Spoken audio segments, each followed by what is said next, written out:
Espaço Livre desta terça-feira, nossa entrevistada é a advogada Daniela Ranieri Guerra. O assunto é a eleição dos novos membros do Conselho Tutelar de Ouro Fino. Esse órgão é acionado na defesa dos direitos da criança e do adolescente em diferentes situações. Doutora Daniela, muito obrigado por participar com a gente do programa Espaço Livre de hoje. A gente agradece muito a sua presença e a nossa primeira pergunta é: qual é a real função do Conselho Tutelar? Boa tarde. Boa tarde, Cláudio. Boa tarde aos ouvintes da Rádio Difusora. Eu gostaria de agradecer em nome do Conselho Municipal dos Direitos da Criança e Adolescente, agradecer também em nome da Comissão Eleitoral da Comissão, dos Direitos da Criança e Adolescente, e dizer que os conselheiros tutelares cumprem uma missão social, dentro do município. Eu já havia dito isso na semana passada, quando eu concedi uma entrevista aqui para a rádio. E especificamente, de forma resumida, o papel do Conselho Tutelar, porque é uma série de tarefas, ele atende as crianças e adolescentes nas hipóteses de descumprimento de proteção previstas no Estatuto da Criança e do Adolescente. Uma das possibilidades também é o aconselhamento de pais dessas crianças, de adolescentes. Então, muitas das vezes, o conselheiro tutelar, ele chama os pais e responsáveis até o Conselho Tutelar para que faça aconselhamentos, ou então eles vão até a residência desses pais em caso de crianças e adolescentes que não estão cumprindo, ou então deixaram de cumprir, fizeram alguma coisa que não deveria na escola, ou então de alguma forma deixaram de cumprir com algum papel na sociedade, e aí a polícia militar comunicou o Conselho Tutelar, ou então o judiciário comunicou o Conselho Tutelar, ou então o Ministério Público aciona o Conselho Tutelar e o Conselho Tutelar faz esse atendimento aos pais responsáveis. Também é sua função, promover a execução de algumas decisões, como serviços públicos na área da saúde. Então, vamos imaginar aqui que uma criança precise de algum serviço especial na área da saúde. Então, o Conselho Tutelar ele promove esse atendimento, indo lá, fazendo essa ponte entre o serviço de saúde ou o serviço de assistência social e essa criança. Os atendimentos, essa rede de atendimento municipal de saúde e essa criança e adolescente, o serviço de educação também. Então, imaginemos que a criança ela é faltosa na escola. Então, o Conselho Tutelar ele também faz esse acompanhamento. Ele vai lá, às vezes ele até auxilia os pais e os adolescentes na matrícula dessa criança e adolescente. Ele faz esse acompanhamento.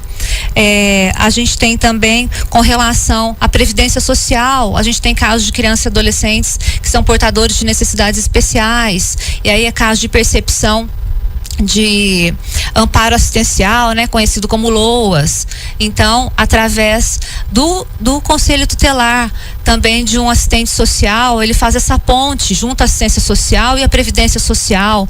Então, são várias as funções do conselheiro tutelar. A gente queria também destacar aqui, porque às vezes a gente tem aquela ideia de que o conselheiro tutelar ele atua só na repressão, ou então na hora que a criança e o adolescente cometeu um ato faltoso, cometeu um ato de indisciplina, na hora de, digamos assim, de disciplinar essa criança e adolescente. Não é só nessas horas que o conselheiro tutelar atua, que o conselho tutelar atua.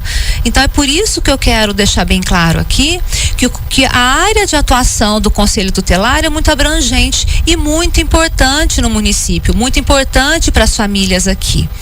Outra coisa que eu quero destacar: o conselho tutelar não atua só junto às famílias de vulnerabilidade social, porque dessa forma a gente também tira aquele estigma de que o conselho tutelar atua só junto às famílias que têm um poder aquisitivo menos favorecido. Não é isso, Se nós tivermos uma família que esteja em vulnerabilidade, em qualquer tipo de vulnerabilidade, há uma criança e um adolescente sofrendo maus tratos, ainda que a família tenha um poder aquisitivo mais favorecido, o Conselho Tutelar também vai atuar. Então a gente tem que tirar esse estigma de que o Conselho Tutelar só vai atuar numa família de vulnerabilidade, de maior vulnerabilidade social. Estamos conversando com a doutora Daniela a respeito da eleição do Conselho Tutelar, o papel também deste órgão no município. Doutora Daniela, de quanto em quanto tempo é necessário realizar essa eleição para a substituição dos membros do Conselho? E quem disciplina, né, essa eleição também? Pois é, Cláudio. Agora nós teremos uma eleição, pela primeira vez vai ocorrer uma eleição em âmbito nacional. Em outubro agora desse ano, nós teremos eleições para conselheiro tutelar em todo o Brasil. É lógico que as eleições são em nível municipal, né? Os conselheiros tutelares aqui de Ouro Fino tem uma lei municipal que disciplina, né? Então, para fins de Brasil, nós começou a ser disciplinado há cerca de 6 anos atrás. Começou a haver uma regulamentação legislativa, né, para que nós chegássemos agora no ano de 2019, em outubro de 2019, em todos os municípios do Brasil, nós pudéssemos ter eleições para conselheiros tutelares. Bom, as eleições então agora passarão a ser de 4 em 4 anos, né, para um mandato de 4 anos. Aqui as eleições serão realizadas, aqui não, em todo o Brasil, né? As eleições para conselheiros tutelares serão no dia 6 de outubro. E o porquê esses membros do conselho têm que ser escolhidos através do voto? Também quais são os requisitos para as pessoas participarem de uma eleição desta, já que já houve aí algumas inscrições, né? E o prazo também para inscrição parece que já se findou também. Isso. O nosso processo eleitoral, ele se iniciou no dia 27 de março, né? As inscrições foram encerradas no dia 16 de abril, né? E nós tivemos, dentro do edital, era previsto que o candidato tinha que ter no mínimo 21 anos, né? Ele tinha que apresentar cópia dos documentos pessoais, né? RG, CPF, apresentar certidões negativas junto à justiça, a certidão criminal também junto à delegacia de polícia, tinha que apresentar também TCNH na categoria B, e também não era só os documentos que tinham que apresentar, quando dá posse, tem que também comprovar que tem que ter no mínimo o 2º grau, né? Bom, por que de ter eleições, né? Na primeira fase, o candidato ele passa por uma prova de conhecimentos, uma prova objetiva de conhecimentos, onde ele vai ter conhecimentos do ECA, Estatuto do Adolescente, e também ter conhecimentos do regimento interno do Conselho Tutelar. Ele faz uma redação também, porque o conselheiro tutelar, ele elabora muitos laudos, ele dá sempre pareceres sobre a situação que normalmente ele faz visitas, então ele elabora muitos pareceres, muitos relatórios, então ele tem que ter um conhecimento bom de redação, né? Bom, passando dessa fase, ele passa por uma avaliação psicológica, até porque ele tem que ter aptidão, né, para o cargo de conselheiro tutelar. Ele tem que ser um vocacionado, né, voltado para esse lado mesmo de conselheiro tutelar. Mas quando a gente chega na fase eleitoral, a gente tem que pensar para voltar para esse lado democrático da questão, porque não adianta eu ter conhecimento hábil em português, conhecer o Estatuto da Criança e Adolescente, eu ser um vocacionado para criança, para o adolescente, e a sociedade não me reconhecer como um conselheiro tutelar. Então, quando democraticamente eu sou escolhido, a sociedade me recebe como um conselheiro tutelar, eu posso falar que eu estou preparado para exercer o cargo. Então, a função, né, de que eu seja escolhido, eu já passei pelo crivo técnico, né, pelo crivo de ter aptidão psicológica para exercer. Então aí eu sou escolhido pelos meus iguais, né, porque a eleição é isso, os meus iguais vão escolher, a sociedade vai me escolher, né? E aí, se a sociedade entende que eu posso exercer, então olha a importância da sociedade lá e votar, né? Porque aí aí eu quero chamar a atenção aqui da importância de todos nós no dia 6 de outubro irmos lá e votarmos consciente, né? Porque a votação consciente não é só importante na votação para presidente da República, na votação para prefeito, para vereador, para deputado, para senador. A votação para conselheiro tutelar é tão importante quanto, porque as nossas crianças e adolescentes, elas também estão nas mãos desses conselheiros tutelares. O relatório que esses conselheiros tutelares elaboram, os pareceres desses conselheiros tutelares, eles vão para pessoas que são responsáveis por dirimirem e conduzirem a vida dessas crianças. Então é muito importante que no dia 6 existir uma partinha da nossa manhã para ir lá e votar naquela pessoa que a gente ache, né, que vai nos representar perante a sociedade no que diz respeito à criança e adolescente. E tivemos, doutora Daniela, um número assim expressivo de inscrições na disputa pelas 5 vagas que são ofertadas na eleição. Sim, nós tivemos 31 inscrições, né? São pessoas, essa lista de inscritos, ela já foi publicada, né? Ela foi publicada no Atrium da prefeitura. Ela também foi divulgada através das redes sociais. Então as pessoas que quiserem conhecer, né, os inscritos, podem acessar o Facebook também do CRAS da prefeitura. Então tá lá CRAS, se não me engano, CRAS do Alto, né, que vão ter acesso a essa relação de inscritos. No dia 14/5, nós teremos a publicação definitiva dos candidatos. Então, mas se interessem, né, por esses inscritos, se interessem pelo processo eleitoral, porque tão importante quanto votar é participar do processo, né? Nós, enquanto cidadãos, temos que nos interessar pelo processo eleitoral, qual seja, independente se é o processo eleitoral, como eu já disse, né, para prefeito, para vereador, nós temos que participar do processo de escolha. E a demanda de serviço para os conselheiros, é bom saber, para quem está se candidatando, a demanda de serviço não é pequena, é uma demanda grande aqui na nossa comarca. A demanda é muito grande, é um cargo de extrema responsabilidade, né? Porque você está lidando com vidas, né? Lidando com destinos, né? Desses pequenos aí, desses adolescentes. Nós temos aqui alguns casos chegam até o Conselho Tutelar através de denúncias. Aí os conselheiros tutelares vão atender pontualmente essas denúncias. Outros casos chegam até o Conselho Tutelar através de requisições, quer seja do Ministério Público, quer seja do Judiciário, né, do juiz da vara da infância e do adolescente, ou então alguns casos são acompanhados pelo Conselho Tutelar pela rede de apoio, seja pelo CRAS, pelo CREAS, né? Só para poder deixar bem claro aqui, nós temos no município órgãos que atuam junto com o Conselho Tutelar. Então imaginemos aqui que uma criança seja vítima de violência sexual. Então nós temos aqui no município o CREAS, que é o Centro de Referência Especializado de Assistência Social.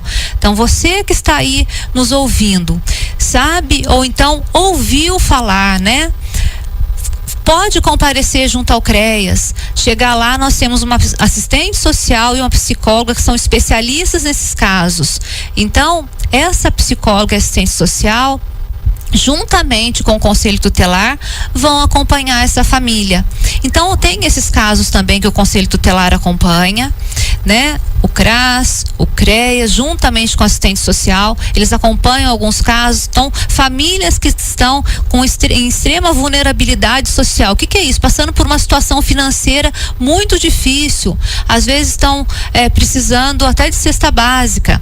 Então, tem menor lá na casa, tem criança, tem adolescente. O Conselho Tutelar acompanha juntamente com o CRAS.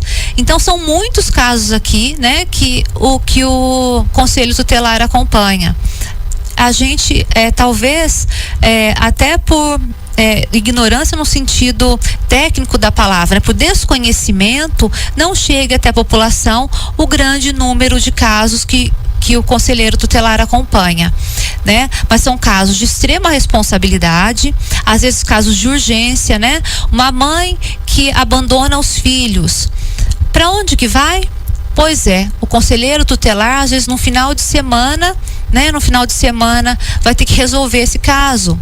Um menor que é apreendido no final de semana, a polícia militar vai acompanhar um flagrante, por exemplo, e na hora que a polícia militar chega para atender esse caso, esse flagrante, quem é a pessoa que está cometendo o delito, né? O fato, o menor. Quem é que a polícia militar vai acionar? O conselho tutelar, né? Então o conselho tutelar vai acompanhar esse flagrante, né? Vai chamar os pais desse adolescente, nessa criança, a gente não sabe quantos anos tem. Então todos esses casos aí são casos que são acompanhados pelo Conselho Tutelar. E a população precisa saber também que o Conselho não existe para passar a mão na cabeça de menor infrator, de menor que cometa algum ato ilícito. Está ali para ajudar realmente a resguardar os direitos, né? E também orientar sobre os deveres também do adolescente também. A gente tem que saber que existe uma lei, né? O conselheiro tutelar, assim como todo servidor público, ele está restrito, ele está preso ao cumprimento da lei, né? Hoje a gente escuta, às vezes, uma população que está muito desvalida de conhecimento, e aí começa a atacar o servidor, né? E o conselheiro tutelar, a função dele é a defesa das prerrogativas do direito da criança e do adolescente. Ali naquele momento, ele tem que zelar pelo direito da criança e do adolescente, né? Assim como o policial militar, na hora que ele sai para trabalhar, ele tem como norte, né, os mandamentos dele. O conselheiro tutelar também tem. Então a gente sabe que hoje em dia, onde nós temos posições tão polarizadas, fica difícil às vezes dele trabalhar, mas a função do conselheiro tutelar é zelar pelo cumprimento dos direitos da criança e do adolescente. Essa é a função dele, né? Então, nós temos o Estatuto da Criança e do Adolescente, que foi um estatuto que demorou tanto tempo para que fosse regulamentado, uma luta muito grande, porque nós havíamos, durante muito tempo, criança pôde trabalhar. Para quem acha que isso é uma perda de tempo, para quem defende, nossa, eu comecei a trabalhar com 12 anos e isso foi ótimo para mim. A gente tem dados estatísticos que comprovam que desde que nós passamos a valorizar a criança, passamos a valorizar a criança indo para a escola, essa luta para que a criança vá para a escola, que passe a trabalhar apenas como aprendiz, né, em condições especiais, acompanhadas, o índice de escolarização aumentou, né? Então, essa conversa, ela não se perdura. Por quê? Porque nós temos índices. É lógico que uma boa conversa em casa, sobre a valorização do trabalho, ela vale a pena. Mas as estatísticas, elas fazem com que o Estatuto da Criança e Adolescente seja uma grande conquista, né? Não dá pra gente hoje a gente volte, a gente retroaja, né? É uma conquista do Brasil e não dá pra gente retroagir.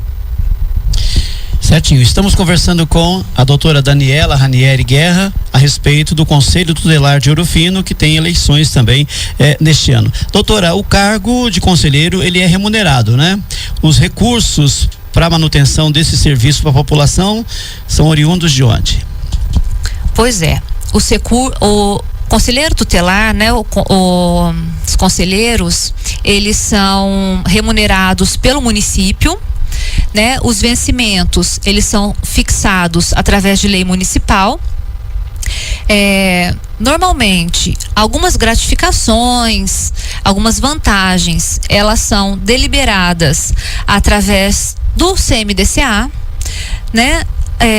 Eu gostaria até de ressaltar aqui que os vencimentos do Conselho Tutelar não são o que eles merecem, né? Mas são vencimentos que valem a pena hoje, né? Dentro daquilo que a gente tem da realidade fática da realidade fática do município, né? Nós temos os conselheiros, eles recebem hoje, além do adicional noturno, eles recebem também o adicional de fim de semana, né? Porque normalmente eles trabalham aos finais de semana.